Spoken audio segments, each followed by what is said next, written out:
It is Kirk Douglas's 90th birthday party, and his grandson has shown up. And Cameron Douglas says underneath that shirt, his body is riddled with scars and scabs from needles no longer injecting cocaine. Now it's heroin. In fact, police find heroin in his car and arrest him, but he manages to get off with a sentence to rehab classes.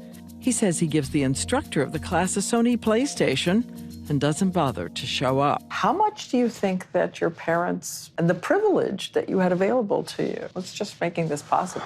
Well, I mean, I guess it depends on the person. That you had available money, you were not going to starve, you were not going to be out on the street.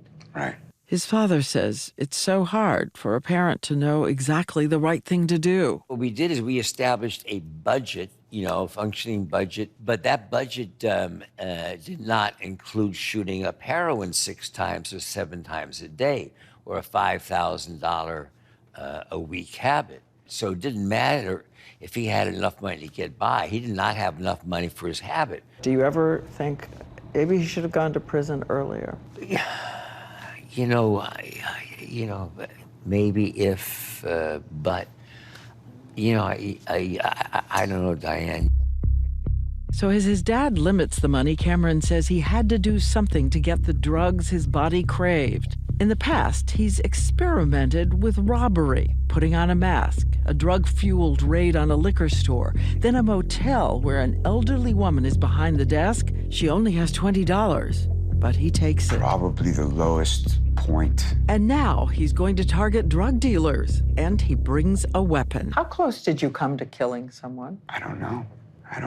I know I couldn't, but I don't know But you had a Glock at one point. In the headspace that I was in during these times in my life, it was definitely a possibility. But thank God it never happened.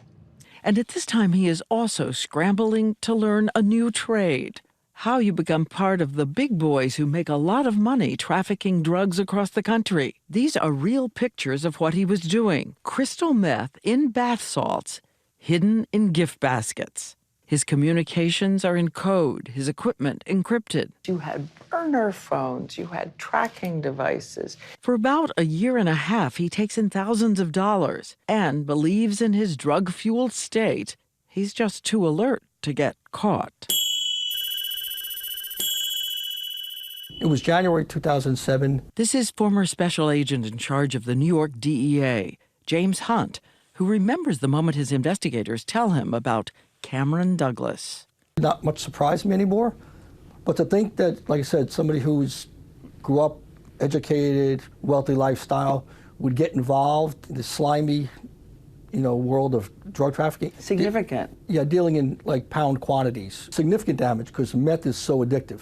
You're selling poison, basically. Cameron has no idea the DEA is tightening the noose, even getting a friend of his to wear a wire. But he says even though he is 30 years old, he is so tired, so strung out on drugs, he starts to pray. What did you pray? I prayed for my family, and I prayed that I would find my path. Sometimes prayers are answered in mysterious ways.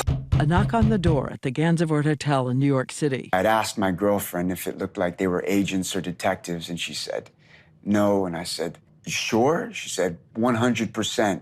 And I opened the door to central casting DEA agent. Here he is, Special Agent Justin Meadows. At that time, he had been with the DEA 7 years. That was the moment that I knew that it was over. They actually grabbed me by my shirt and my neck and pulled me out into the hallway. And this is the picture they take at DEA headquarters. To top it all off, I had this T-shirt on that says, "Yeah, it's really me." He asks to make a call to his father, who answers so happy to hear his son's voice. Cameron freezes. He said, "Not good." That was about as far as I got. Agent Justin Meadows takes the phone to deliver the news. And what did you say to him? I said, "I'll speak to him." I believe he was just in a state of shock. Did you think to yourself, I've just told Michael Douglas that his son has been arrested? The truth is that it didn't matter. I was speaking to a father at that point. Come on, step back. Come on. The next, the world sees Cameron Douglas's famous parents. They are in a sea of screaming reporters.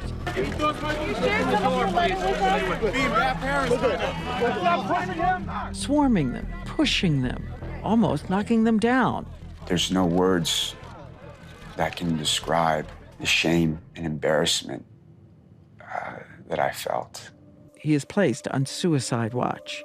When he looks out the window at the Metropolitan Correctional Center, it has frosted glass, but inmates have used toothpaste to scratch out openings so they can see. You can look down on all the people walking around. I remember saying to myself, one day it would be nice to look up at that same window. Hi everyone, George Stephanopoulos here. Thanks for checking out the ABC News YouTube channel. If you'd like to get more videos, show highlights, and watch live event coverage, click on the right over here to subscribe to our channel, and don't forget to download the ABC News app for breaking news alerts. Thanks for watching.